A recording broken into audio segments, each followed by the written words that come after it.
और आप जो दलित वर्ग है, जो पिछड़ा है, वो पैदा ही सताने के लिए हुआ है। तुमको लगता है छोटू तुम्हारे यहाँ कुछ हो गया? अरे अखबार उठाओ, 7 साल पुराने, 6 साल पुराने, 5 साल पुराने, 15 साल पुराने। आपको जब जब पीड़ित मिलेगा तो पिछड़ा और दलित मिलेगा, और जब जब शोषक मिलेगा यही सामंतवादी लोग मिलेंगे, जो सामंतवादी किसी न किसी रूप में हर सरकार का हिस्सा हो रहा है। इसलिए ये किस्से होते हैं। तो सरकार का हिस्सा बनना है अगर, तो हर जगह अपने आप को मजबूत करना पड़ेगा। हर जनपद, हर मंडल, हर प्रदेश के हर उसमें अलग अलग जगहों पर आपको मजबूत बनना पड़ेगा।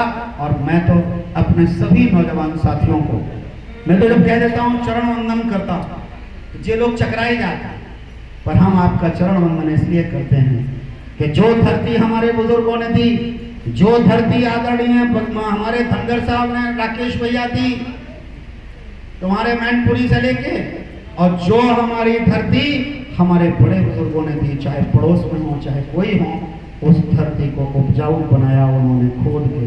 बीज तुमको ठीक लगाना है, फसल तुमको ठीक पैदा करनी है। और बहुत बहुत धन्यवाद, शानदार कार्यक्रम किया।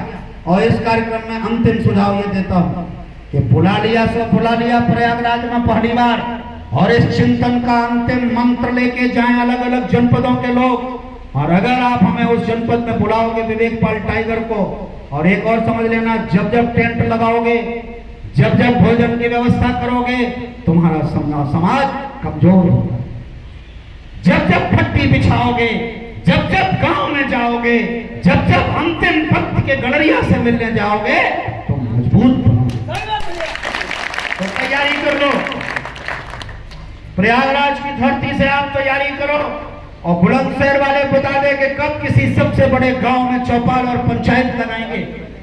हमको ललितपुर के साथी बता देंगे कि होलकर सेना का इतना ही बड़ा कार्यक्रम, और मैं वचन देता हूं हम सब पट्टी और टाट पट्टी पे भी बैठाओगे तो पसीने में तरबतर हो जाएंगे, लेकिन आप सबके बड़े बुजुर्गों और नौजवानों के बीच में बैठेंगे, ये वचन देके जाता हूं। और यही सुझाव हमारा मेरे राष्ट्रीय महासचिव जी और पूरी की पूरी टीम, आदरणीय संचालक महोदय विशेष रूप से, क्योंकि देखो संवाद तो हुआ नहीं, देखो भाई मिलाप तो हुआ नहीं, कायले साहब समय जल्दी है, तो अब हम भी चले जाएंगे, अभी लौट के आएंगे, खाना खाएंगे। इसलिए अब हम एक और अंतिम सुझाव दे रहे हैं कि चाहे 50 लोग बैठो, गुरु गोविंद सिंह को भी पढ़ लिया करो कि 1.25 लाख से 1 लड़ाऊं, तो कहीं ऐसा मत कर देना कि भेड़ों की तरह अपनी संख्या बढ़ाते चले जाओ और वो अपनी अपनी तिकड़म लगा के तुम्हारे संगठन को दी की तरह, घुन की तरह खा जाए। इसका भी ध्यान रखना, अनुशासन का ध्यान रखना।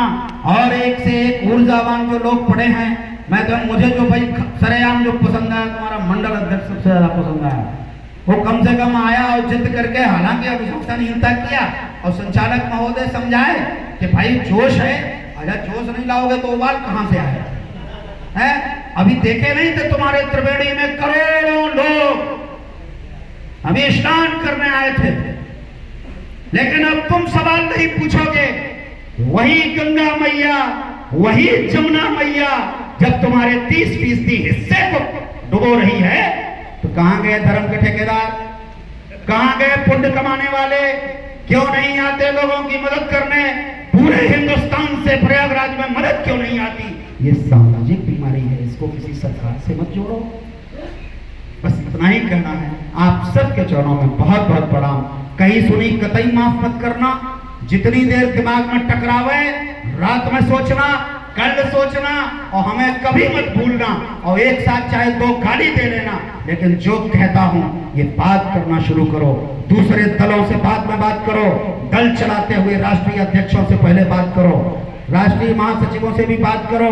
इनको जितना ठोकोगे बजाओगे, इनको जितना समझाओगे, इनको जितना आप बड़े बुजुर्ग अनुशासन में रखोगे, उतनी तरक्की होगी। और अगर उतनी तरक्की चाहते हो तो फिर लुजर पुजर करके कुछ नहीं होता, दमदारी से ही होता है। और यह समाज पूरी दमदारी के साथ लोक माता अहिल्याबाई होलकर के चरणों में बैठ करके अपने समाज का ही नहीं, जैसे लोक माता ने सबका कल्याण किया था, मुझे अच्छा लगेगा।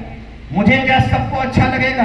जिस दिन यह होलकर सेना किसी भी समाज की पीड़ित बेटी के लिए चौराहे पे संघर्ष करेगी और पुकार दे देगी, तो समझ लेना कि तुम लोग माता अहिल्याबाई होलकर के सबसे वंशज हो और तुम्हारी होलकर सेना शानदार है। हम तो सिर्फ इतना वचन देते हैं कि मेरी आत्मा, मेरी वाणी, मेरी शक्ति और मेरा सब कुछ, कम से कम हम 4-5 भाइयों की तो गारंटी ले रहे, चाहे अंशुमन हो, चाहे बहन रश्मि हो, चाहे राजकुमार भैया हो, चाहे राकेश भैया हो, चाहे मऊ हो।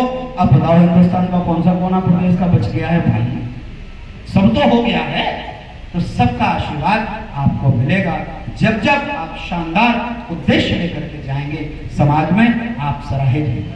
आप भूल में मत करिए, राजनीति का भी एकमात्र सूत्र हम अपने पिताजी का बता जरूर देंगे, मानेंगे केवल बिरादरी से कोई राजनीति नहीं कर सकता और बिना बिरादरी के कोई राजनीति नहीं कर सकता। दोनों समस्याएं। तो राजनीति जिनको करानी है उनको बंधुआ मत बनाना, उनको तो दूसरे समाज में धकिया धकिया के भेज के हर समाज में आपको भेजना पड़ेगा और आपको अपने घर में संबल बनना पड़ेगा। फिर आप देखिए कैसी ताकत बनेगी। बाकी हम जो सार्वजनिक मंचों से आदरणीय विधायक जी, मुझे शिकायत रही अपने पिता से, अब तो स्वर्गवासी हो गए, तब मैं नौजवान था, मुझे भी छोटू की तरह और मंडल अध्यक्ष की तरह बड़ा जोश आता था और उस समय मैं ये बात कहता था, मैं आज भी दोहराता हूँ अंशुमन भाई, कि मेरे समाज का दुर्भाग्य सिर्फ ये है कि हमारे नेतृत्व के पास समय नहीं है, हमारे नौजवान के पास समय नहीं है और हमारे आम आदमी के पास भी समय नहीं है। समय निकालना सीखो, बैठना सीखो, रुकना सीखो, बात करना सीखो, मिलना सीखो, संगठित होना सीखो और फिर संघर्ष करना सीखो। सफलता तुम्हारे पैरों में गिरेगी आके। बहुत बहुत धन्यवाद, सबको आदर, सबका अभिनंदन, सबको चरण वंदन, बहुत बहुत धन्यवाद।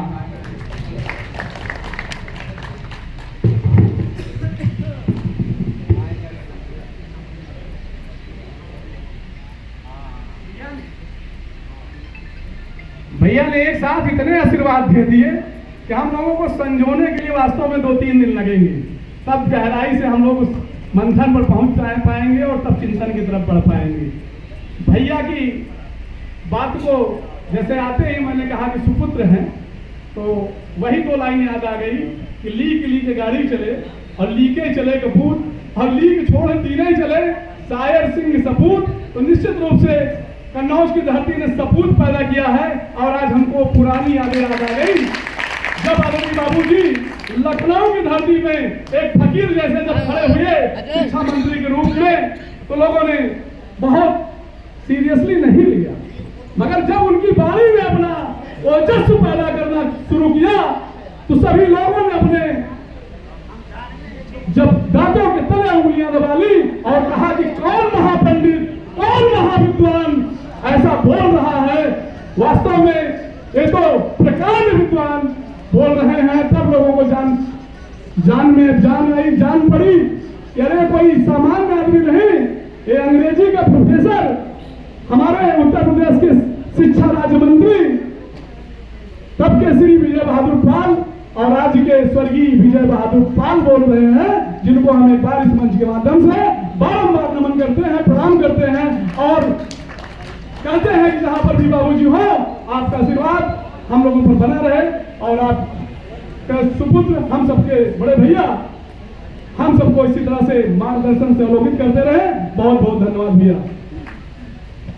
साथियों, मैं तो प्रोटोकॉल तोड़ ही चुका हूं, तो थोड़ा सा एक अन्याय और करूंगा, क्योंकि राकेश भैया पूर्व जिला पंचायत अध्यक्ष आगरा हम सबको मार्गदर्शित कर रहे हैं, हम सबको संबल बना रहे हैं, मगर दिक्कत भी है, उन्हें जाने का समय हो गया है। उन्होंने बहुत पहले अपनी बात, अपना संदेश हम तक पहुंचा दिया है, तो बड़े अदब के साथ हम उन महानुभाव, उन बड़े भाई, उन अग्रज का एक तालियों के साथ इस मंच पर स्वागत करते हैं कि आप आए और हम सबको अपने विचारों से अवलोकित करें।